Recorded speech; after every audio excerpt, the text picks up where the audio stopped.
Hello my friends and welcome back. Thank you very much for being with me again today. Bad news for the Americans and by association bad news for the Ukrainians. What's happening? What's happening is that Russians started the war, if you know what I mean, up till about a month ago or a month and a half ago. Before that partial mobilization, and I'm talking about when the Russian troops moved across the Dnieper River on the left side of the river. Remember that retreat, that advancement, counteroffensive of the Ukrainians? Remember? Right. After that, the Russians said, "Okay, we gotta clean up our act, and we have to be serious about it. We can't only use our pinky to fight these guys, because over there we have about 30 countries that fight against us. So what are we gonna do? We're gonna up the fight from one finger. We're gonna use three fingers now. Okay, one we're gonna stick it in their ass, the other one in their nose, and the other one poke the eye. Okay, multiple times. Pick, pick, pick, pick, pick. So I think this is what the Russians are doing right now. And they started with the partial mobilization and bringing weapons to the front. This is what they're doing right now, and the Ukrainians and the Americans know that, and they can't muster anymore, because it is as it is. You know, I don't want to give you a nasty representation of that. As is like when you have sex and she wants it deeper, and you say, "Baby, that's all what it is." So the same here. The Ukrainians can ask for more, but it is what it is. It's no more than that.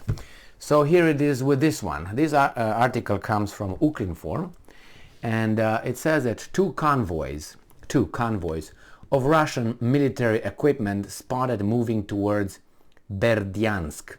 So it was about 2 days ago, I think, when the Russians moved one column with equipment, military equipment, and personnel. Now is two, only with military equipment, two convoys. So basically, the so-called peace negotiations that the Ukrainians are trying to discuss in United Nations sometime at the end of February is gone, because the Russians started the war. Remember when Putin about 3 days ago said that we're gonna end this war pretty soon? Everybody was like, "Oh my God, it's not a special military operation." No, baby doll, that's been gone. Okay. So let's see what's going on with these two convoys, shall we? In the temporary occupied city of Mariupol, two convoys of Russian military equipment have been spotted moving towards the Zaporozhye region's Berdiansk. The relevant statement was made by advisor to Mariupol Mayor Petro Andriushchenko on Telegram, and Ukrinform correspondent reports. According to Andriushchenko, the first convoy left the city around 1:30 p.m. It consisted of about 50 military equipment units, namely tracked vehicles such as T-62 tanks on carriages. The convoy was confirmed to have crossed the bridge near the village of Damianska/Komishyuvate. That's correct. And entered the Zaporozhye region. Man, it's for whatever reason I can read better Japanese, or even I realized Korean, even Chinese better than even Belarus. I didn't know that Belarus has a different kind of like the name of the towns is easier. The worst are the Ukrainians, and believe me, I'm kind of used to Ukrainian language, I can't tell you, but anyway. And the Russians are even easier, the names of the towns, than the Ukrainians. But hey, whatever, let's move on. The second convoy left around 3 p.m.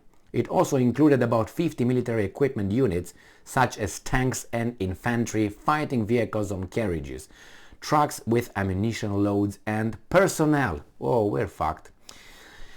Oh well, and I'm quoting right now. The Mariupol frontline section continues to be reinforced, which is partially confirmed by the numerous talks of the occupied in the city. Andriushchenko continued.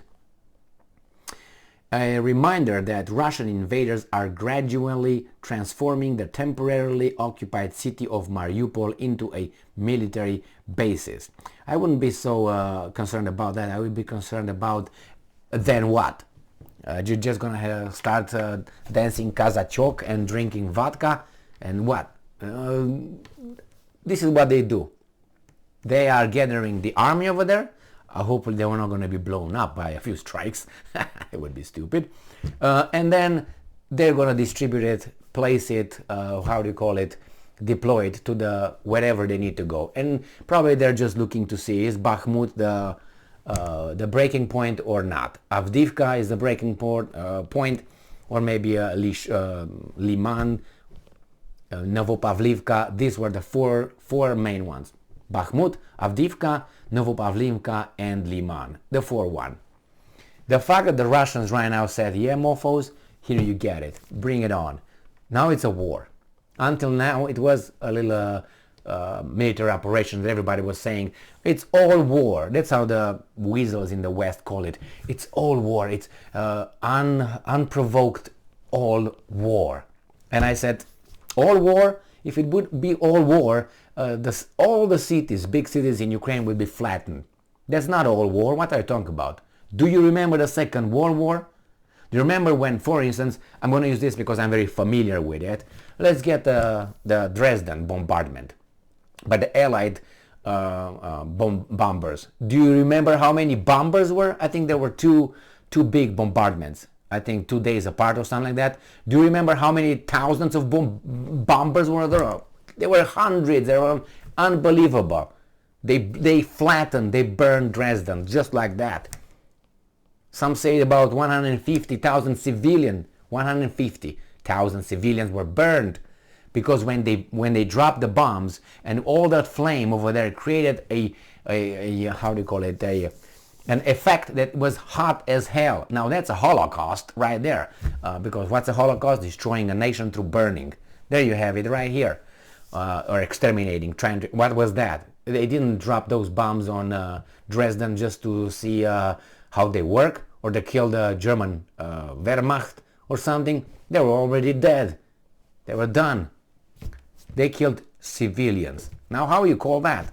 Anyway, let's move back here. So if this would have been a total war, all war, Kiev would have been flattened. Odessa would have been flattened. And if the Russians would have been like the Allies and would have returned the favor of Dresden, do you think that those guys would not be flattened? Do you think they couldn't have done it? I mean, the Allies did it in 1945 or 44, 45. What are you talking about?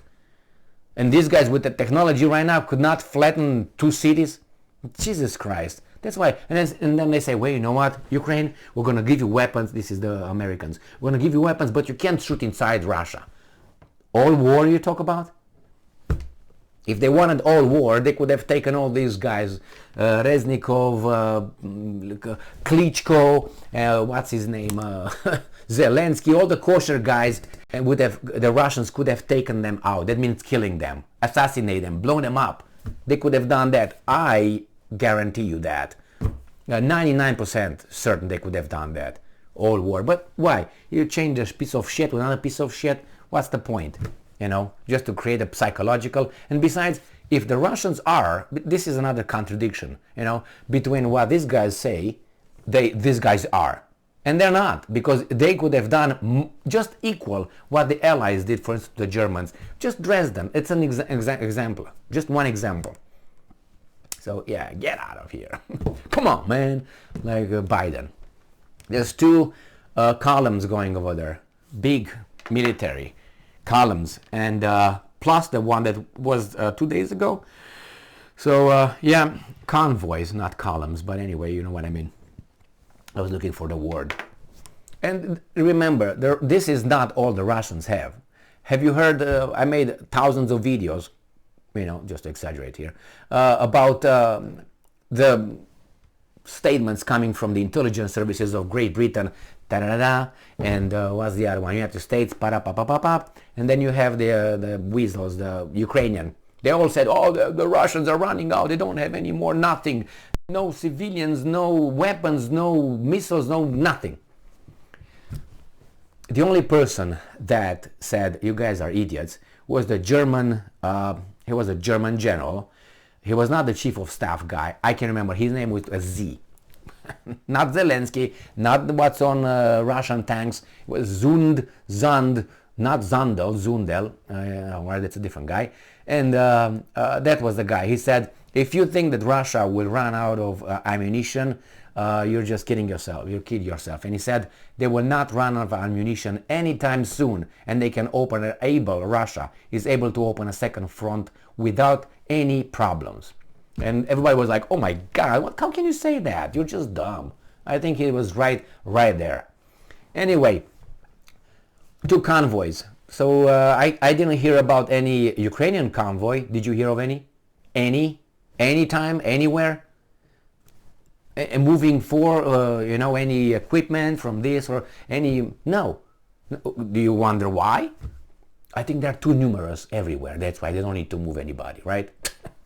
Yeah, if we somehow do some intellectual or mental gymnastics to understand that the way they want us to understand it, yeah, they might be accurate. So anyway, 2 convoys, 50 plus military equipment and personnel. And they're not over there to, as I said, play Katyusha on the, I don't know how you call this, anyway, you know how that's called? I know it's in Romanian, but I know in English. You know, that thing that you have it in with the air, and then you play Katyusha and they do some Kazachok. Thank you very much for being with me again today. Stay strong, stay smart, look for the truth, and be just.